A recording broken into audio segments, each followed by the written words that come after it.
చర్చికి వెళ్తే ఆచారాలు మానేయాలి, సాంప్రదాయాలు మానేయాలి, కట్టడలు మానేయాలి. స్కూల్కి వెళ్తే యూనిఫామ్ వేయవా? బస్సు ఎక్కితే టికెట్ తీసుకోవా?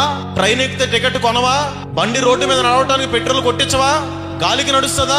నీ ఇంటిలో నువ్వు వేస్తున్న ఫ్యాన్ లైట్ కి కరెంటు బిల్లు కట్టవా? ఫ్రీగా ఏమని ఇస్తున్నారు నీ కరెంటు?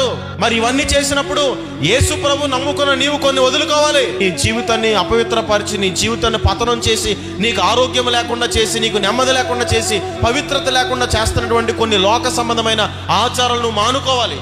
అవి ఎవరైనా చేస్తే వారితో నువ్వు ఏకీభవించకూడదు. ద్వితీయోపదేశకాండం 4:2 నీ దేవుడైన యెహోవా ఇచ్చిన ఆజ్ఞలను మీకు ఆజ్ఞాపించుచున్నాను, వాటిని గైకొనుట యందు నేను మీకు ఆజ్ఞాపించిన మాటతో దేన్ని కలపకూడదు, దానిలో నుండి దేన్ని. ఇదే మాట బైబిల్ లేఖనపు సమాప్తములో రాశాడు. ప్రకటన గ్రంథం 22:18 ఈ గ్రంథమందున్న ప్రవచన వాక్యములను విను ప్రతి వానికి నేను సాక్ష్యం ఇచ్చినదేమనగా, ఎవడైనను వీటితో మరి ఏదైనను కలిపిన ఎడల ఈ గ్రంథములో రాయబడిన తెగుళ్ళు దేవుని వాని మీద కలుగు చేయును.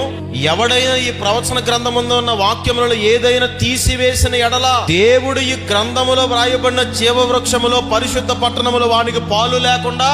దేవుని ఆజ్ఞల్ని దేవుడు చెప్పినట్టుగా పాటించండి. దేవుని కట్టడల్ని, దేవుని విధుల్ని దేవుడు చెప్పినట్టుగా పాటించండి.